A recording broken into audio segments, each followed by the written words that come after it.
también se expresa a través de la personalidad de las personas. Ahora, ¿cómo se puede analizar la subjetividad en el mundo del arte?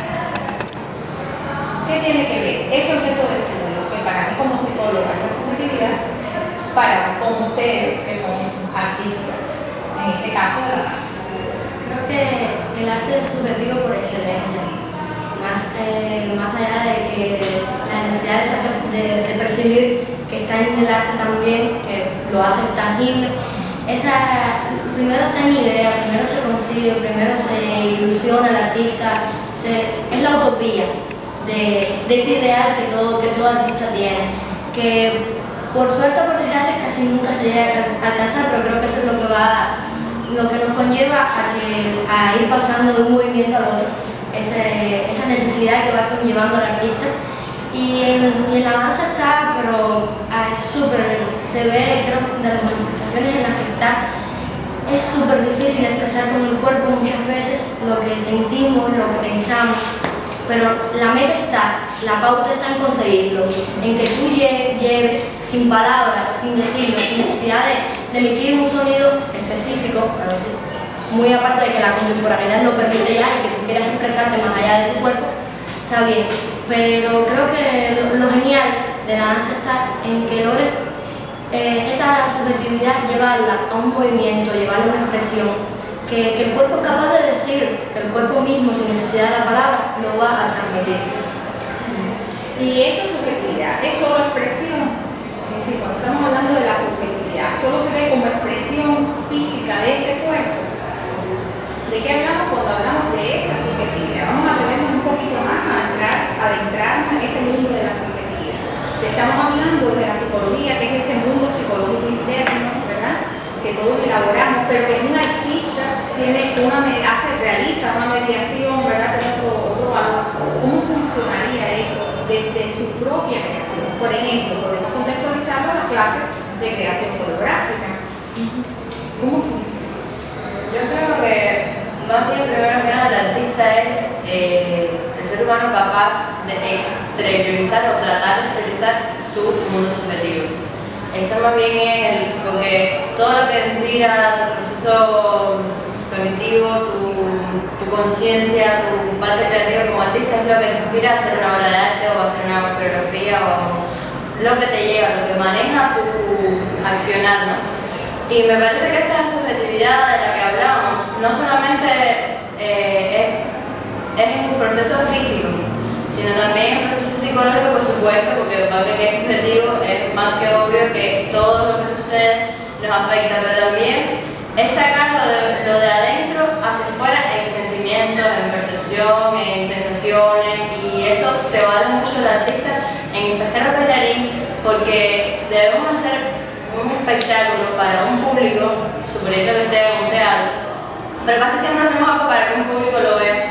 Y debemos de despojarnos de todo eso, vamos a despojarnos, debemos afianzarnos con todas esas sensaciones internas que tenemos, procesos internos que nos llevan incluso a veces a sentirnos mal o bien, que nos impulsan, y exteriorizarlo. Es muy difícil hacer algo para que el otro lo pueda comprender, porque como cada uno es un mundo y su mundo es subjetivo, a lo mejor yo pienso que está triste, el otro está contento, y el objetivo de un creador, de un artista, es que llegue a un punto en que, por supuesto, debe hacer que uno lo lleve, ¿no?, y que sea el más certero para ese creador. Entonces, ¿esa subjetividad está en función siempre o únicamente del creador? No, creo que va un juego de...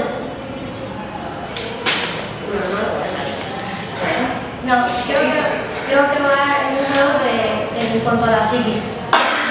De psiquis humana, de ese creador y de esa persona que lo va a ver. Y por ejemplo, usted nos decía, ¿no?, la pauta en las clases de creación danzaria. En creación danzaria casi siempre nos dan una pauta, que puede ser desde la más simple hasta la más compleja. Algo tan sencillo como una mesa, esa puede ser la pauta, pero la forma en que cada uno va a ver esa mesa, en la que cada uno va a utilizar esa mesa y cómo la va a exteriorizar, que esa persona que está allá la va a entender, la va a ver. Y como somos distintos por excelencia y además venimos con culturas distintas, con conocimientos distintos, cómo es la mesa para esa persona que está allá, cómo la va a entender y cómo la utiliza. Por eso muchas veces o se entiende o no se entiende y se cae también en las ambigüedades y otras cosas que trae acompañado también el arte. Toda la creación viene con esas ambigüedades, pero creo que va de eso, un juego total psíquico, de psique, el creador y el perceptor. Siempre traen, esa es una dualidad total. Si nos referimos a la narrativa de ese discurso, ¿verdad?, corporal que ustedes llevan, ¿cómo se construye esa narrativa? ¿Se han puesto a pensar alguna vez en eso? Podemos pensar, no, hay que responder de momento. Ya hace un tiempo para acá, el profesor nosotros damos este semestre de dramaturgia y nos ha hecho ejercicio y nos ha dado herramientas, vamos a decirlo de alguna manera, que no, por lo menos yo en lo personal no me había puesto a pensar cómo desde el punto de vista teatral, desde el punto de vista narrativo, hacer o crear un espectáculo o crear una coreografía. Nosotros por lo general nos movemos por sensaciones y sentimientos o porque simplemente nos gusta movernos por ese movimiento nos acomoda como somos, ¿no? Y no nos pensamos como un respaldo ni psicológico, ni un respaldo con un sentido de narrativa, ni nada por el estilo. Y es muy difícil que tú, a lo mejor si eres un dramaturgo no, pero si eres una bailarina, que te plantees una coreografía como no sé, como una línea narrativa. Por ejemplo, tú haces una coreografía y a lo mejor tienes un motivo, parece, no sé, la tristeza, un sentimiento, te lleva a toda una serie de movimientos que hacen alusión, perdón, a la tristeza, que aluden a la tristeza y que a ti y al espectador les llega. Pero ahora si tú quieres hacer algo más elaborado, tú haces a lo mejor una narrativa que tú te construyes una historia y vas, no sé, a lo mejor al final el público se da cuenta que en los acontecimientos y las acciones que tú realizas, al final se da cuenta que es la tristeza lo que te mueve a hacer esa serie de acciones. Pero realmente, por lo menos yo, hasta que no di dramaturgia, no me había puesto a pensar como una línea narrativa, una coreografía. Yo pienso que a veces no es necesario con respecto a lo de tener una idea a la hora de cuando tú vas a hacer una coreografía, cuando tú quieres narrar algo en específico. Yo pienso que no es necesario tener una idea, porque eso nos pasa mucho en las clases de creación danzaria, que a veces no se tiene idea de las cosas y te mandan a improvisar. Y ese momento que uno se entrega porque uno tiene que empezar a pensar qué hago, por dónde comienzo, y pienso que a veces uno no simplemente se tiene que dejar llevar. Si yo quiero mover este dedo, entonces ya por ahí se va narrando algo. Simplemente los movimientos, a pesar de que uno no tenga concientizado una idea o algo así, siempre los movimientos van a narrarte algo. De alguna forma, no siempre tiene que ser un sentimiento que te lleve a un sentimiento de alegría que te lleve a la tristeza o todo eso. Que, no sé, desde el punto de vista de Norteamérica, que normalmente los bailes tienen una historia. Entonces, como un coreógrafo, yo también fui una profesora y entonces tenemos que empezar de una canción, buscamos una canción que significa qué queremos decir. De eso estás empezando a pensar de movimiento que puede, no sé, hacer el baile y el sentimiento que quieres decir, la historia. Entonces tú empiezas sabiendo qué quieres decir, pero estás buscando los movimientos así, no empezando con los movimientos y después haciendo la historia. Empiezas con la historia y después buscas el movimiento. Además de eso, siempre buscamos como la ropa en que vestimos, puedes decir también, porque quizás tú puedes bailar vestida a sí mismo y quieres decir tristeza, pero no parece como estoy triste. Quizás el movimiento sí, pero mi ropa no. Entonces, como todo junto puede significar qué quieres decir. Tienes la imagen de cómo me gustaría bailar con este vestido. Y armar ese vestido con ese color, con ese formato, con esa estructura, te da melancolía, te da amor, te da... Es tener una imagen, tener algo que te conlleve a eso y que además se va a ir investigando durante el proceso de creación. Nunca va a ser. El producto final nunca va a ser al inicio. Igual, todavía no lo conozco. Uno se crea una serie de imágenes, una serie de cosas que quieres hacer, pero cuando vas uniendo esas mismas, ellas te van proponiendo, mira, así no funciona, si me mezclas con verde no va a ser lo que tú quieres, pero si me muevo para allá, a lo mejor la cabeza no me da la sensación de la que quiero transmitir, pero el pie sí. Y al final entonces no eres tú solamente como creador, la obra en sí te va proponiendo, te va diciendo hasta dónde va a llegar. Entonces ese es el Y proceso. cuando hay otro creador, Sí. Por supuesto. Es muy interesante. Esto es muy interesante, trabajar con alguien más. No, ya no. Yo como empiezas con una idea, una persona puede tener una idea, pero el otro también están trabajando como con la misma historia, por ejemplo, no sé, la tristeza. Y yo tengo una idea y el otro tiene su idea, pero cuando ponemoslo juntos puede ser algo completamente diferente y entonces al final terminamos con la felicidad o algo así, porque el movimiento no tan diferente, pero bueno, algo, no sé, es difícil explicar qué quiero decir, pero no sé. Lo importante de cuando uno está creando es estar seguro de lo que quieres hacer. Y lo de pedir otra visión, lo de que otra persona te dé lo que piensa, creo que es importante, incluso desde un niño hasta un adulto, porque no va a ser igual. Obviamente la visión que va a tener un niño que la que va a tener un adolescente que la que va a tener un adulto, pero como creador tienes que estar seguro que es esto lo que quieres hacer, porque si no se te cambia, pero no quieres ver no es nada lo que tú quieres hacer, y es simplemente una obra. Hay veces que en eso, hay veces que el creador en el proceso de creación es que se convence de lo que realmente quiere lograr. Hay veces que tú empiezas con una idea y al final cambia totalmente, y si tienes referencias externas, no sé, como personas que tú invitas a ver tu proceso de creación y te dan consejos y te dan sugerencias, hay veces que en el proceso mismo, como ya el proceso en fin, implica una serie de cambios y de concatenaciones de acciones. Como proceso mismo a veces cambia y al final tú lo que tenías como una idea final, un proyecto final, o se enriquece o declina o evoluciona, pero no necesariamente tiene que siempre tener un objetivo final. Hay veces que un creador simplemente dice que no quiere terminar la obra, no termina y presenta una obra inconclusa y le parece genial a los demás, pero personalmente no se realizó como creador porque para él no tuvo terminación. O sea, depende mucho de cada persona, porque como cada persona es un mundo. Yo pienso también que no solo en el proceso de creación como tal, me refiero a la hora de tener una idea o tener una imagen o una música, partiendo de algo, empezar a hacer muchas cosas, no tener nada y partiendo de ese nada empezar a hacer cosas. Pienso que no solo desde ahí se ve la investigación, sino también partiendo desde algo que puede ser, sí, del cuerpo, pero me refiero a algo que puede estar montado y que te lo van a remontar a ti, ya ahí empieza otro proceso de investigación diferente, porque otra persona que lo tenía montado se mueve de una forma, hace cosas de otra forma que tú en tu cuerpo no lo tienes incorporado, interiorizado, y ya ahí comienza otro proceso de investigación también, que se hace muy interesante. El proceso de diálogo con el cuerpo, cómo se ve reflejado a partir de este análisis o este proceso de creación, por ejemplo. Cuando hablamos de diálogo con el cuerpo, ¿se acuerdan cuando vemos la clase de diálogo con el cuerpo? Cómo a veces estamos tan acostumbrados a la técnica que olvidamos cómo dialogar con nuestro cuerpo, es decir, cómo sentimos, cómo somos capaces de procesar incluso la técnica, y no solo la técnica, sino todas las informaciones, todos los procesos que están ocurriendo cuando estamos creando e incluso cuando estamos pensando o cuando nos estamos preparando para Sí, uno se deja llevar mucho por la técnica y no se da cuenta que el diálogo uno mismo con el cuerpo puede ser mejor, más interesante que la misma técnica, pueden salir cosas más interesantes que la misma técnica. Y eso no puede ser un proceso de investigación.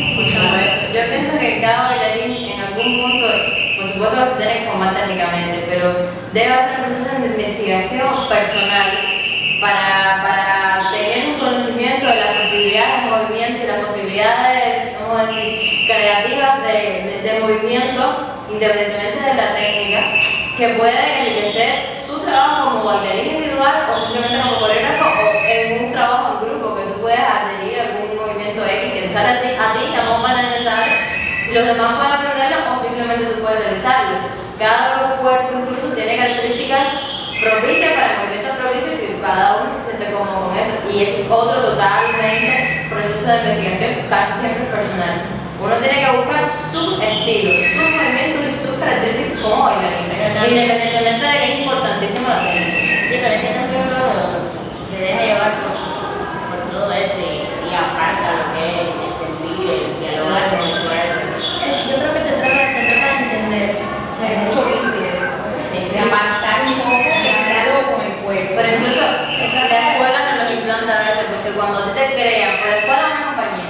cuando tú vas a estar y te van a hacer un solo a ti, a lo mejor te van a remontar como lo dice ella, y lo quieren de una manera determinada, con un movimiento determinado, que a ti no te es orgánico, que a ti no te sale, porque eso fue otra persona, con un proceso de investigación de movimiento diferente, con un proceso creativo diferente, que en ese momento, con esa etapa y esa sociedad, se formó así y surgió esa coreografía. Pero yo creo que ahí es donde sale el diálogo social, para decir, él te está pidiendo una cosa, pero él es el coreógrafo, él obviamente no está en tu cuerpo, tú tienes que entender tu cuerpo, y además se trata de violentar, pero saber hasta dónde vas a violentar tu cuerpo, porque tú sabes hasta dónde puede llegar, él no lo sabe, te está pidiendo y obviamente te va a pedir lo máximo, lo que él quiere ver, él te va a pedir lo que él quiere ver. Ahora, tú tienes que estar consciente de qué es lo que tú quieres dar, qué es lo que tú quieres ver, tú eres bailarina, no simplemente no eres un objeto que él va a mover, eres un cuerpo y que tiene una mente y que piensa y que siente. Entonces se trata de violentarnos técnicamente, pero también saber hasta dónde vamos a llegar y violentarnos también sintiendo, sin lastimarnos, sin llegar a más allá, sin llegar a delirar ni cosas parecidas, sino estar conscientes de lo que queremos hacer, es conocernos, es saber, yo quiero esto y esto es lo que quiero hacer, ballet, danza, ahora fly low, que es otra técnica, fly low, lo que sea, la técnica que vaya a asumir o lo que vaya a hacer con o sin técnica, se trata de entender. Sí, eso también es el trabajo del coreógrafo para saber a dónde sus bailarines pueden llegar. Sí. Él no puede decir, yo quiero eso y ya, porque hay coreógrafos en Norteamérica que hacen lo mismo. Ellos tienen su cuerpo, pues, bailarines increíbles y después ellos dicen, yo quiero que tú haces eso. Y la gente no puede hacerlo porque ellos no pueden hacerlo. Para otro cuerpo. Sí, y él es un buen bailarín, buen coreógrafo, pero él no puede pedir lo mismo de sus estudiantes. Es imposible porque todo el mundo no baila lo mismo. Entonces es el trabajo del coreógrafo al final también para poder ver en sus bailarines a dónde pueden venir, a dónde pueden llegar, no sé. ¿Existe algún trabajo de mesa para ese tipo de investigación?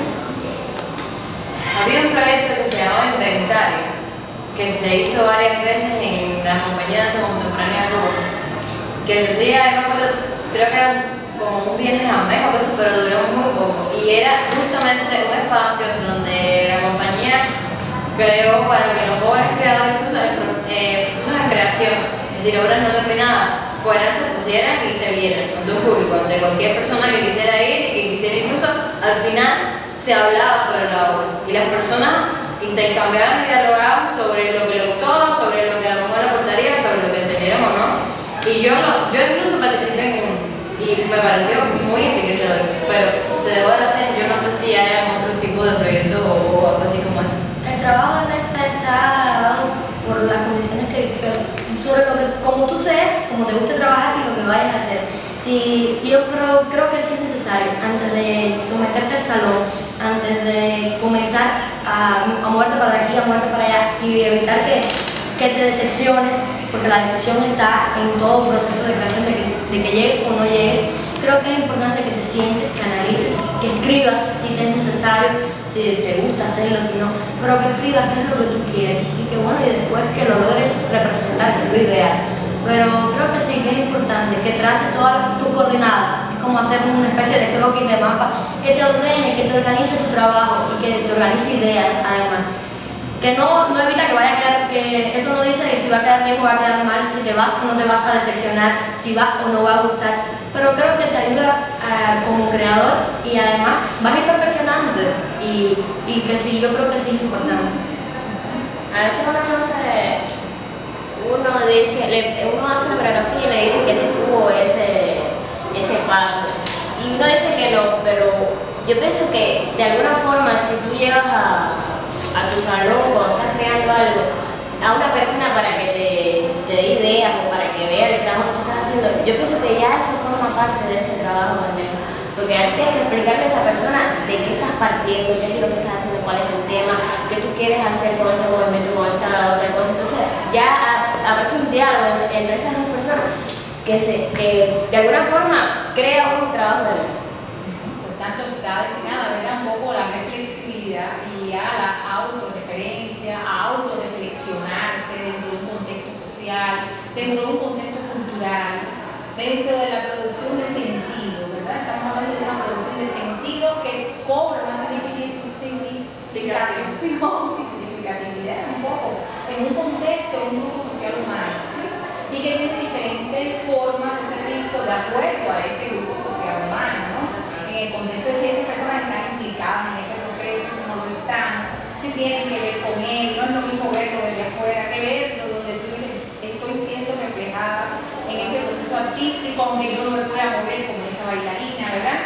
que yo no pueda poder expresarlo de una manera artística, pero ahí hay determinados códigos que socialmente han sido construidos